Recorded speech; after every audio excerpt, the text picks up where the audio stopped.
Hello friends, physics ലേണിലേക്ക് സ്വാഗതം. Physics learn, we will learn everything simple.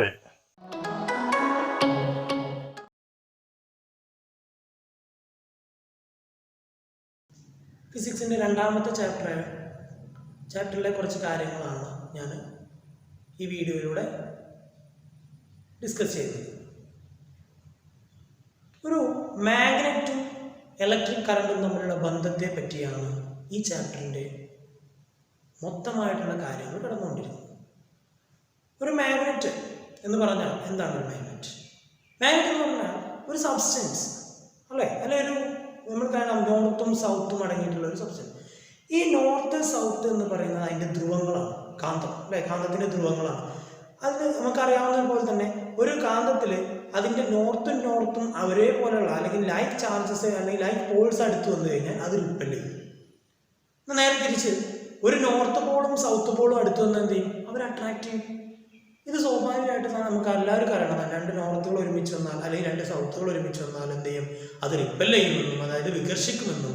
നോർത്തും സൗത്തും കൂടെ അതായത് രണ്ട് വ്യത്യസ്ത പോളുകൾ തമ്മിൽ അടുത്ത് വന്നാൽ അത് അട്രാക്റ്റ് ചെയ്യുമെന്ന് നമുക്കറിയാം. ഇനി ഈ ഒരു കാന്തത്തിന് ചുറ്റും അതിൻ്റെ മാഗ്നറ്റിക് ഫീൽഡ് അല്ലെങ്കിൽ അതിൻ്റെ കാന്തിക മണ്ഡലം എങ്ങനെയാണ് വരക്കുന്നത് നോക്കാം. അപ്പോൾ ഇതാണ് നമ്മുടെ ഒരു മാഗ്നറ്റ്. ഇത് നോർത്ത് ആണെങ്കിൽ സൗത്ത്.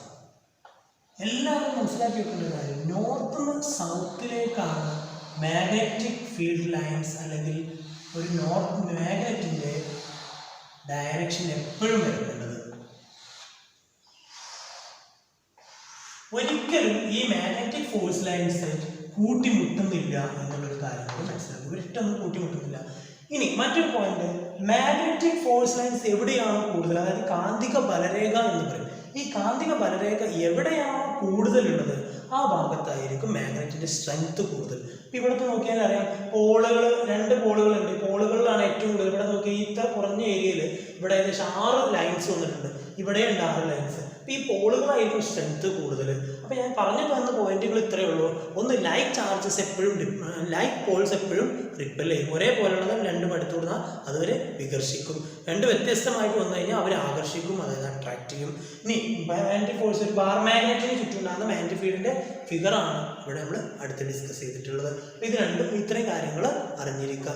ഇനി എന്താണ് ഒരു ഇലക്ട്രോ മാഗ്നറ്റ്? ഇതിൻ്റെ എല്ലാം ബേസിക് ആയിട്ടുള്ള കാര്യങ്ങൾ, ആ ചാപ്റ്ററിൻ്റെ ബേസിക് ആയിട്ടുള്ള കാര്യങ്ങളാണ് പറഞ്ഞുകൊണ്ടിരിക്കുന്നത്. എന്താണ് ഇലക്ട്രോ മാഗ്നറ്റ് എന്ന് പറഞ്ഞാൽ?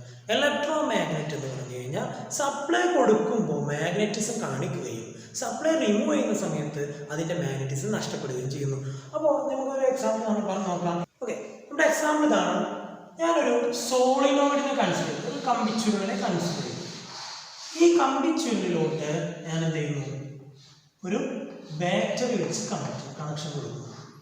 ഈ ബാറ്ററിയിലൂടെ ബാറ്ററിയുടെ സ്വിച്ച് ഓൺ ചെയ്യുന്നതോടുകൂടി കറണ്ട് ഫ്ലോ ചെയ്യാൻ തുടങ്ങും. കറണ്ട് ഫ്ലോ ചെയ്ത് കഴിഞ്ഞാൽ ഇതിന് ചുറ്റും ഒരു മാഗ്നറ്റിക് ഫീൽഡ് ഉണ്ടാകും. നമ്മുടെ ബാർ മാഗ്നറ്റ് പോലെ തന്നെയാണ് ഇതിന് ചുറ്റും ഉണ്ടാകുന്നത്. ഇതിന് ചുറ്റും ഉണ്ടാകുമ്പോൾ ഇതിൻ്റെ നോർത്ത് സൈഡ് ഏതാണ്, സൗത്ത് സൈഡ് ഏതാണെന്നൊക്കെ നമ്മൾ വരും ഭാഗങ്ങളിൽ പഠിക്കുന്നുണ്ട്. അപ്പോൾ ജസ്റ്റ് അറിഞ്ഞിരിക്കുക, മാഗ്നറ്റ് പോലെ തന്നെ ആവും. ഈ സ്വിച്ച് ഓഫ് ചെയ്ത് കഴിഞ്ഞാൽ, അതായത് കറണ്ടിൻ്റെ സപ്ലൈ പോകുന്നത് നിർത്തിക്കഴിഞ്ഞാൽ ഇതിലൂടെയുള്ള കറണ്ടിൻ്റെ ഫ്ലോ നിൽക്കും. അതോടൊപ്പം തന്നെ ഇതിന് ചുറ്റും ഉണ്ടാകുന്ന കാന്തികതയും നഷ്ടപ്പെടും. അപ്പോൾ ഇതാണ് ഒരു സോളിനോയിഡും അതിന്, അതായത് നമുക്ക് എന്ത് പറയാം? ഇലക്ട്രോ മാഗ്നറ്റ്, വൈദ്യുത കാന്തം എന്ന് പറയാം. ഓക്കെ ആണല്ലോ? ഓക്കെ, ഇനി ഇവരെല്ലാം ചേർത്തുള്ള ഒരു പഠനമാണ് നമ്മൾ അടുത്ത് പഠിക്കാൻ പോകുന്നത്. ഈ ചാപ്റ്ററിൻ്റെ ബാക്കി ഭാഗങ്ങളിൽ പഠിക്കാൻ പോകുന്നത്. ഓക്കെ, ഈ ഭാഗത്ത് ഫസ്റ്റ് പഠിക്കുന്ന ഒരു പോയിന്റ് ഇതാണ്. ഒരു കണ്ടക്ടറിലൂടെ കറണ്ട് കടന്നു പോയി കഴിഞ്ഞാൽ, ഒരു ചാലകത്തിലൂടെ കറണ്ട് കടന്നു പോയി കഴിഞ്ഞാൽ അതിന് ചുറ്റും ഒരു മാഗ്നറ്റിക് ഫീൽഡ് ഉണ്ടാകും. തൊട്ട് മുമ്പത്തെ ചാപ്റ്ററിൽ നമ്മൾ പഠിച്ചിരുന്ന ഹീറ്റിനെ പ്രൊഡ്യൂസ് ചെയ്യുന്നത് അല്ലേ, താപം ഉൽപ്പാദിപ്പിക്കുന്നത്. എന്നാൽ ഈ ചാപ്റ്ററിൽ പറയുന്നത് കണ്ടക്ടറിലൂടെ കറണ്ട് കടന്നു പോയി കഴിഞ്ഞാൽ അതിന് ചുറ്റും ഒരു മാഗ്നറ്റിക് ഫീൽഡ് അല്ലെങ്കിൽ കാന്തിക മണ്ഡലം രൂപപ്പെടുന്നു എന്നുള്ളതാണ്. ഇത് പരീക്ഷണത്തിലൂടെ തെളിയിക്കുന്നതിന് വേണ്ടിയിട്ട് ക്രിസ്റ്റ്യൻ ഈസ്റ്റർ എന്ന് പറയുന്ന സയൻറ്റിസ്റ്റ് പരീക്ഷണങ്ങൾ പലതും നടത്തിയിട്ടുണ്ട്. അപ്പോൾ ആ പരീക്ഷണമാണ് നമ്മൾ ഈ ചാപ്റ്ററിൽ തുടങ്ങുന്നത്. ആ പരീക്ഷണം എങ്ങനെയായിരുന്നു? അദ്ദേഹം ഒരു സർക്യൂട്ട്, അതായത് ഒരു കണ്ടക്ടർ ഉപയോഗിച്ചിട്ട് ഒരു ചാലകം, അപ്പം ഞാൻ ആ ചാലകത്തിന് നൽകാനുള്ള ഒരു പേര് AB എന്ന് കൊടുക്കുന്നു. ഈ ചാലകത്തിന് തൊട്ട് താഴെയായി ഒരു കാന്ത സൂചി, അതായത് മാഗ്നറ്റിക് നീഡിൽ അയാൾ പ്ലേസ് ചെയ്തു. ഈ മാഗ്നറ്റിക് നീഡിൻ്റെ പ്രത്യേകത എന്താ വെച്ചാൽ പിന്നെ ഫ്രീ ടു മൂവ് ആണ്, ഇത് മൂവ് ചെയ്യാൻ പറ്റും, സ്വതന്ത്രമായിട്ട് മൂവ് ചെയ്യാൻ പറ്റും. ഇതതിൻ്റെ നോർത്ത് പോളാണ്, ഇതതിൻ്റെ സൗത്ത് പോളാണ്. ഇതിനൊരു സ്വിച്ച് കണക്ട് ചെയ്തു. ഈ സ്വിച്ച് ഓൺ ചെയ്യുന്നതോടുകൂടി കറണ്ട് AB എന്ന് പറയുന്ന ഈ കണ്ടക്ടറിലൂടെ ഒഴുകാൻ തുടങ്ങി. ഇനി നമുക്കറിയാം, ഒരു കാന്തത്തിന് ഒന്നെങ്കിൽ അട്രാക്ഷൻ അല്ലെങ്കിൽ റിപ്പൽഷൻ ഉണ്ടാവണമെങ്കിൽ മറ്റൊരു കാന്തിക മണ്ഡലം അല്ലെങ്കിൽ ഒരു മാഗ്നറ്റിക് ഫീൽഡ് അവിടെ ഉണ്ടാവണം. ഓക്കെ ആണല്ലോ, അത് നിർബന്ധമാണ് അല്ലേ? അപ്പോൾ അങ്ങനെയാണെങ്കിൽ ഈ ഒരു കാന്തത്തിന് ഒരു വിഭ്രംശം അല്ലെങ്കിൽ ഒരു ഡിഫ്ലക്ഷൻ ഉണ്ടാവണമെങ്കിൽ ഇതിന് ചുറ്റും ഒരു മാഗ്നറ്റിക് ഫീൽഡ് എവിടെന്നെങ്കിലും വരണം. ഈ കാന്തത്തിനെ ഒരു അട്രാക്ട് ചെയ്യുകയോ റിപ്പൽ ചെയ്യുകയോ ഒരു മാഗ്നറ്റിക് ഫീൽഡ് ഉണ്ടാവണം. ഈ സ്വിച്ച് ഓൺ ചെയ്ത സമയത്ത് ഇദ്ദേഹം ശ്രദ്ധിച്ചു, ഈ മാഗ്നറ്റിക് ഫീൽഡ് ഇങ്ങോട്ട് റിഫ്ലക്ട് ചെയ്യുന്നു. അത് അദ്ദേഹം കണ്ടു. അതായത് കറണ്ട് ഇങ്ങോട്ട് പാസ് ചെയ്തപ്പോൾ എന്ത് ചെയ്തു? സ്വിച്ച് ഓൺ ചെയ്തു, കറണ്ട് ഇങ്ങോട്ടാണ് പാസ് ചെയ്യുന്നത്, കാരണം ബാറ്ററി ഇങ്ങോട്ടാണ് പോകുന്നത് അല്ലേ? അത് അപ്പോൾ എന്ത് ചെയ്തു? ഈ നോർത്ത് പോൾ അങ്ങോട്ട് വെസ്റ്റിലോട്ട് ഡിഫ്ലക്ട് ചെയ്യുന്നത് അദ്ദേഹം ശ്രദ്ധിച്ചു. അദ്ദേഹത്തിന് പരീക്ഷണത്തിൽ കണ്ടെത്തിയാണ്. അപ്പോൾ അദ്ദേഹം എന്ത് ചെയ്തു? ഇതിന്റെ കറണ്ടിന്റെ ഡയറക്ഷൻ ഒന്ന് മാറ്റി. ഇവിടെ കണ്ടക്ടറിന് താഴെയാണ് മാഗ്നറ്റിക് നീഡിൽ വെച്ചിട്ടുള്ളതെന്ന് മനസ്സിലാക്കുക. അങ്ങനെ വെച്ചപ്പോഴാണ് ഇങ്ങനെ സംഭവം ഉണ്ടായത്. ഇനി ഇതിന്റെ കറണ്ടിന്റെ ഡയറക്ഷൻ ഒന്ന് അദ്ദേഹം മാറ്റി കൊടുത്തു. ഡയറക്ഷൻ മാറ്റുന്ന എളുപ്പത്തിന് വേണ്ടി ഒന്ന് നീളം കൂട്ടിയുള്ളൂ. അപ്പോൾ ഇവിടെയാണ് ഇപ്പോൾ പോസിറ്റീവ്. അതോടുകൂടി കറണ്ട് ഇപ്പുറത്തോട്ട് പോകാൻ തുടങ്ങി. കറണ്ട് ഇപ്പുറത്തോട്ട് ഫ്ലോ ചെയ്യുന്നത് B2 കാരണം ഇങ്ങനെയാണ് പോസിറ്റീവ്. അങ്ങനെ നോക്കിയപ്പോൾ ഈ മാഗ്നറ്റിക് നീഡിൽ ഇങ്ങോട്ട് റിഫ്ലക്ട് ചെയ്തു. അതോടുകൂടി അദ്ദേഹത്തിന് കാര്യം മനസ്സിലായി. എന്താണ് മനസ്സിലായത്? ഈ കണ്ടക്ടറിലൂടെ പോകുന്ന കറണ്ടിന്റെ ഡയറക്ഷൻ മാറിക്കഴിഞ്ഞാൽ അതിലുണ്ടാകുന്ന മാഗ്നറ്റിക് ഫീൽഡിന്റെ ഡയറക്ഷനും മാറുന്നുണ്ട്. അങ്ങനെ മാറിയതുകൊണ്ടാണ് ഈ ഒരു മാഗ്നറ്റിക് നീഡിൽ എന്ത് ചെയ്തത്? അങ്ങോട്ട് പോയ സാധനം എന്ത് ചെയ്തു? തിരിച്ചതിന്റെ പൊളാരിറ്റി മാറുന്നതുകൊണ്ടാണ് അത് തിരിച്ച് ഇങ്ങോട്ട് ഡിഫ്ലക്ട് ചെയ്തത്. അപ്പോൾ മനസ്സിലാക്കി വെക്കാം, A to B അങ്ങോട്ട് പോയപ്പോൾ കണ്ടക്ടറിന് താഴെ ആയപ്പോൾ വെസ്റ്റിലോട്ടാണ് ഇത് ഡിഫ്ലക്ട് ചെയ്തതെങ്കിൽ ഇതെന്ത് ചെയ്തു? താഴെ, അതായത് ഡയറക്ഷൻ മാറിയപ്പോൾ നേരെ ഇപ്പുറത്ത് ഈസ്റ്റിലോട്ട് ഡിഫ്ലക്ഷൻ കാണിച്ചു. അപ്പം അത്രയും കാര്യങ്ങൾ മനസ്സിലാക്കി വെക്കുക. ഇതാണ്. ഇനി ഇതേ എക്സ്പെരിമെൻറ്റിൽ അദ്ദേഹം കണ്ടിന്യൂ ചെയ്തു. ഓക്കെ, ക്രിസ്റ്റ്യൻ ഈസ്റ്റ് പിന്നെ ചെയ്തത്, അദ്ദേഹം ആദ്യം കറണ്ടിൻ്റെ ഡയറക്ഷൻ മാറ്റി കൊടുത്തു അല്ലേ? കറണ്ടിൻ്റെ ഡയറക്ഷൻ മാറ്റിയപ്പോൾ എന്ത് ചെയ്തു? ഇതിൻ്റെ മാഗ്നറ്റിക് ഡയറക്ഷൻ മാറുന്നുണ്ട്, മനസ്സിലായി. ഇനി അദ്ദേഹം ചെയ്തത്, രണ്ടാമത് ചെയ്തത്, ഇതുപോലെ തന്നെ നമ്മൾ സർക്യൂട്ട് വലിച്ചു സ്വിച്ചൊക്കെ കൊടുത്തു, ബാറ്ററി കണക്ട് ചെയ്തിട്ടുണ്ട്. അദ്ദേഹം നേരത്തെ പോലെ തന്നെ ഈ മാഗ്നറ്റിക് നീഡിൽ കണ്ടക്ടർ താഴെ വെക്കുന്നതിന് പകരം മുകളിൽ ഒന്ന് വെച്ചു. നമുക്ക് അങ്ങനെ ഒന്ന് വെച്ച് നോക്കാം. ഇത് നോർത്താണ്, സൗത്ത്. ഓക്കെ, മുകളിൽ വെച്ചപ്പോൾ എന്താ സംഭവിച്ചു നോക്കാം. ഇപ്പോൾ നേരത്തെ താഴെ വെച്ചപ്പോൾ അങ്ങോട്ട് ഡിഫ്ലക്ട് ചെയ്തതിന് പകരം കറണ്ട് ഇങ്ങോട്ട് പോകുമ്പോൾ, ആദ്യത്തെ കേസിൽ ഇവിടെ വെച്ചപ്പോൾ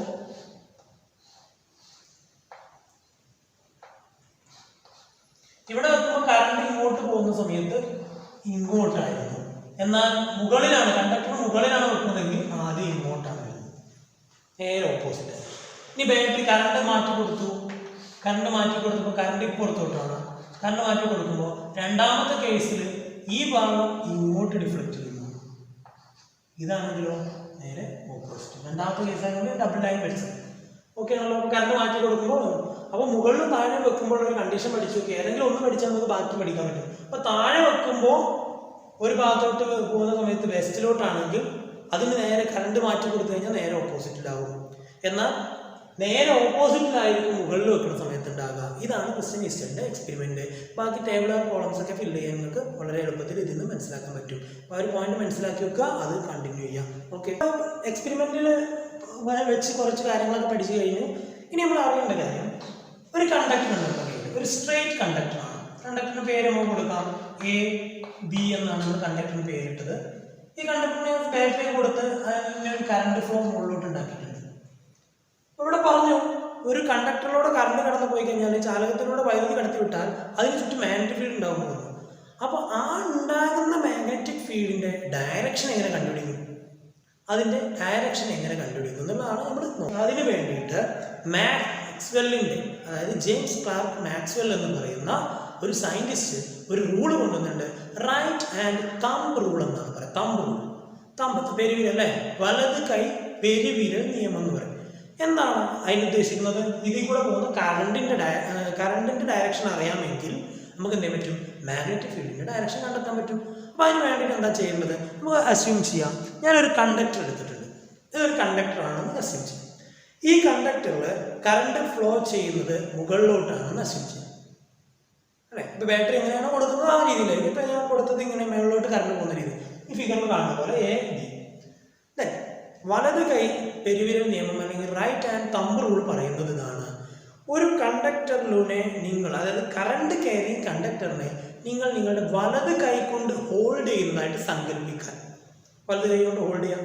അപ്പം നോക്കിക്കേ, വലത് കൈ കൊണ്ട് ഹോൾഡ് ചെയ്യുകയാണെങ്കിൽ എനിക്ക് വേണമെങ്കിൽ ഇങ്ങനെ പിടിക്കാം, അതല്ലെങ്കിൽ ഇങ്ങനെ പിടിക്കാമോ? പിടിച്ചൂടെ? ഏത് രീതിയിൽ വേണമെങ്കിൽ പിടിക്കാം. അപ്പം എങ്ങനെ പിടിക്കണമെന്ന് തീരുമാനിക്കുന്നത് ഇതിലൂടെ ഒഴുകുന്ന കറണ്ടാണ്. അപ്പോൾ വലത് കൈ കൊണ്ട് ഞാൻ പിടിക്കുന്നു. അപ്പോൾ കറണ്ടിൻ്റെ ഡയറക്ഷനെ നിങ്ങളുടെ തമ്പ് ഇൻഡിക്കേറ്റ് ചെയ്യണം. ആ രീതിയിൽ വേണം ഇതിനെ പിടിക്കാൻ. അപ്പോൾ കറണ്ട് മുകളിലോട്ടാണെങ്കിൽ ഇങ്ങനെ പിടിക്കണം, കറണ്ട് താഴോട്ടാണെങ്കിലാണ് ഇങ്ങനെ പിടിക്കേണ്ടത്. ദെൻ അപ്പോൾ നമ്മൾ എന്താ ചെയ്ത് കറണ്ട് വരുന്ന രീതിയിൽ നമ്മൾ പിടിച്ചു കഴിഞ്ഞു. ബാക്കി 4 വിരലുകൾ എങ്ങനെയാണോ ചുറ്റുന്നത്, എൻസർക്കിൾ ചെയ്യുന്നത്, ആ ഡയറക്ഷനാണ് വേണ്ടത്. അപ്പോൾ ഇതിൻ്റെ മാഗ്നറ്റിക് ഫീൽഡ് ഇങ്ങനെയാണ്. ഇനി കറണ്ട് താഴോട്ടാണെങ്കിലും കറണ്ട് മാറുമ്പോൾ ഡയറക്ഷൻ മാറും പറഞ്ഞു മാഗ്നറ്റിക് ഫീൽഡ് അല്ലേ. ഇങ്ങനെയാണെങ്കിലും നേരെ ഓപ്പോസിറ്റിലാണ് കറങ്ങുന്നത്. ഓക്കെ ആണല്ലോ. അപ്പോൾ ഈ മാഗ്നറ്റിക് ഫീൽഡിന്, അതായത് റൈറ്റ് ഹാൻഡ് തമ്പ് റൂളിൽ നമ്മൾ മനസ്സിലാക്കേണ്ട 3 പോയിന്റുകളാണുള്ളത്. ഒന്ന്, imagine you are holding A current carrying conductor.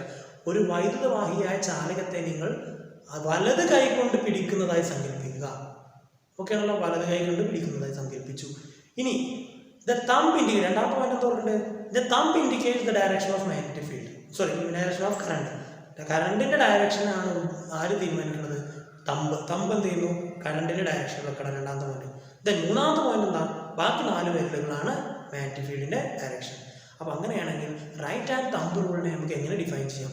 Imagine you are holding A current carrying conductor such that the thumb indicates the direction of electric current and the other 4 fingers encircle in the direction of magnetic field.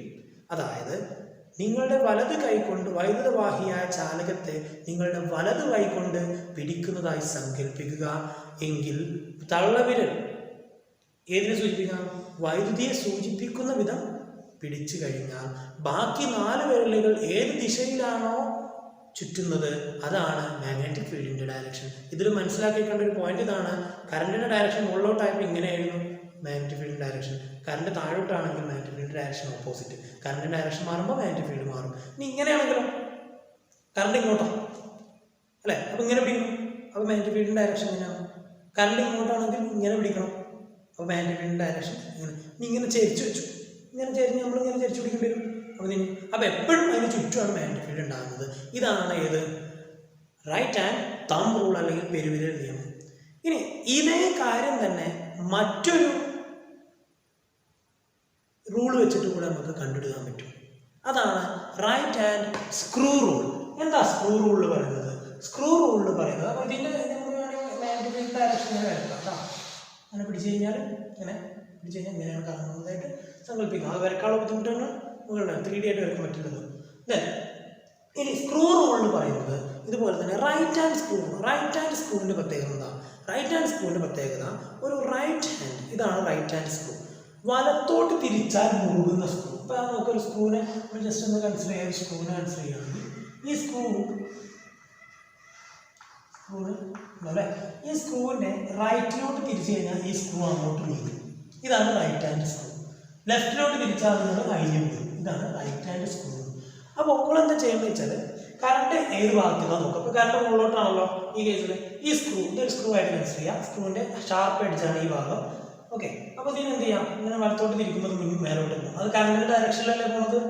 Okay, വലത്തോട്ട് തിരിക്കുമ്പോൾ കറണ്ടിൻ്റെ direction. അപ്പോൾ അങ്ങനെയാണെങ്കിൽ ഇത് എങ്ങോട്ടാണ് തിരിച്ച് നമ്മൾ ഇങ്ങോട്ടല്ലേ? അങ്ങനെയാണ് ഇതാണ് മാഗ്നറ്റിക് ഫീൽഡിൻ്റെ ഡയറക്ഷൻ. അപ്പോൾ പറയുന്നത് എന്താണെന്ന് വെച്ചാൽ ഈ ടിപ്പ്, ഒരു റൈറ്റ് ഹാൻഡ് സ്ക്രൂവിൻ്റെ ടിപ്പ് അഡ്വാൻസ് ചെയ്യുന്നത് കറണ്ടിൻ്റെ ഡയറക്ഷനിലാണെങ്കിൽ സ്ക്രൂ റൊട്ടേറ്റ് ചെയ്യുന്നത് അതിൻ്റെ മാഗ്നറ്റിക് ഫീൽഡിൻ്റെ ഡയറക്ഷനാണ്. അപ്പോൾ കറണ്ട് താഴോട്ടാണെങ്കിൽ ഇങ്ങനെ പിടിച്ചിട്ട് ഇങ്ങനെ റൊട്ടേറ്റ് ചെയ്യുന്നത് താഴോട്ട്, റൈറ്റിലോട്ടാണ് തിരിച്ചാൽ എപ്പോഴും. അപ്പോൾ താഴോട്ട് വരും അല്ലേ? ഞാൻ തന്നെ ഇങ്ങനെ പിടിച്ചിട്ട് നിങ്ങൾക്ക് ചെയ്യാം. ഇങ്ങനെ ഉണ്ടെങ്കിൽ ലെഫ്റ്റിലോട്ട് തിരിച്ചാലേ താഴത്തോട്ട് വരുള്ളൂ. ഇങ്ങനെ തിരിച്ചു കഴിഞ്ഞാൽ അങ്ങോട്ട് മുറുകി പോവും, അല്ലെങ്കിൽ ലൂസായിക്കോട്ടെ നമ്മൾ അടുത്തോട്ട് പോകും.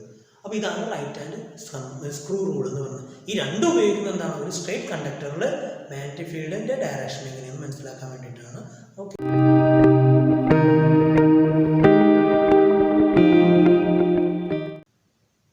ഈ വീഡിയോയിൽ നമുക്കൊരു സർക്കുലർ ലൂപ്പിന് ചുറ്റുണ്ടാകുന്ന മാഗ്നറ്റിക് ഫീൽഡിൻ്റെ ഡയറക്ഷൻ എങ്ങനെയാണെന്ന് നോക്കാം, അല്ലെങ്കിൽ മാഗ്നറ്റിക് ഫീൽഡ് എങ്ങനെയാണ്. അതിന് വേണ്ടിയിട്ട് നമ്മളൊരു സർക്കുലർ ലൂപ്പ് കൺസിഡർ അല്ലേ? ഇതിനോട് ബാറ്ററി കണക്ട് ചെയ്യണം. നമുക്ക് ബാറ്ററി കണക്ട് ചെയ്യാൻ വേണ്ടിയിട്ട് ഞാൻ ബാറ്ററി കണക്ട് ചെയ്തു. വളരെ എളുപ്പമാണ്. ബാറ്ററി നമ്മൾ അറിയേണ്ടത് ഇപ്പോൾ നമുക്ക് അറിയേണ്ടത് കറണ്ട് ഇങ്ങോട്ടാ ഫ്ലോ ചെയ്യുന്നത്. എങ്ങനെയാണ് കറണ്ട് ഇങ്ങോട്ടാ ഫ്ലോ ചെയ്യുന്നത് നമ്മൾ കണ്ടെത്തിയത് എങ്ങനെയാണ്? വളരെ സിമ്പിളാണ്. ബാറ്ററിയിൽ നിന്ന് എന്ത് ചെയ്യുന്നു, പോസിറ്റീവ് നിന്നും നെഗറ്റീവിലേക്കാണ് പോകുന്നത്, ഈ ഡയറക്ഷനിലാണ് കണ്ടുപോകുന്നത്. ഓക്കെ ആണല്ലോ. ദെൻ എങ്ങനെയാണ് ഇതിൽ കണ്ടെത്തുന്നത് നോക്കാം. നമ്മൾ രണ്ട് കണ്ടക്ടറുകളായിട്ട് കൺസിഡർ ചെയ്യാം. ഇതിനെയും രണ്ട് കണ്ടക്ടറുകളായിട്ട് തന്നെ കൺസിഡർ ചെയ്യാം. അപ്പോൾ നമുക്ക് ഇതൊരു സ്ട്രേറ്റ് കണ്ടക്ടർ ആണെങ്കിൽ ഇവിടുത്തെ മാഗ്നറ്റിക് ഫീൽഡ് വലത് കൈ പെരുവിരൽ നിയമം പ്രകാരം, അതല്ലെങ്കിൽ വലത് കൈയിൻ്റെ, അതായത് നമ്മൾ റൈറ്റ് ഹാൻഡ് തമ്പ് റൂളാണ് അല്ലേ, റൈറ്റ് ഹാൻഡ് തമ്പ് റൂൾ വെച്ചിട്ട് നമ്മൾ കൺസിഡർ ചെയ്യാം. ഇങ്ങനെ പിടിച്ചു കഴിഞ്ഞാൽ എങ്ങനെ വരാം, ഇങ്ങനെയാണ് മാഗ്നറ്റിക് ഫീൽഡ് ഡയറക്ഷൻ ആവും. ഓക്കെ അല്ലേ, ഡയറക്ഷൻ മാർക്ക് ചെയ്യാം. ഇനി ഇപ്പുറത്തോ താഴോട്ടാണ്, അപ്പോൾ അത് ഈ രീതിയിലുണ്ടാവും. വളരെ സിമ്പിളായിട്ട് ഇപ്പോൾ ഇതാണ് ഒരു സർക്കുലർ ലൂപ്പിന് ചുറ്റുണ്ടാകുന്ന മാഗ്നറ്റിക് ഫീൽഡ്. അത്ര അറിഞ്ഞിരുന്നാൽ രണ്ട് ഡയറക്ഷൻ നോക്കാം. ഒന്ന് മുകളിലോട്ടാണ്, മറ്റേ രണ്ടാമത്തെ രണ്ട് സ്ട്രേറ്റ് കണ്ടക്ടറായിട്ട് നമ്മൾ കൺസിഡർ ചെയ്താൽ വളരെ സിമ്പിളായിട്ട് നമുക്ക് ഇതിൻ്റെ ഡയറക്ഷൻ വരക്കാൻ പറ്റും. അപ്പോൾ ഇതിൻ്റെ ഡയറക്ഷൻ രണ്ടും ഓപ്പോസിറ്റ് ഡയറക്ഷനിലാണ്. ഒന്ന് ഇങ്ങനെ ഇങ്ങോട്ടാണ്, ഒന്ന് അങ്ങോട്ടാണ് എന്നുള്ളത് മനസ്സിലാക്കി വെക്കാം.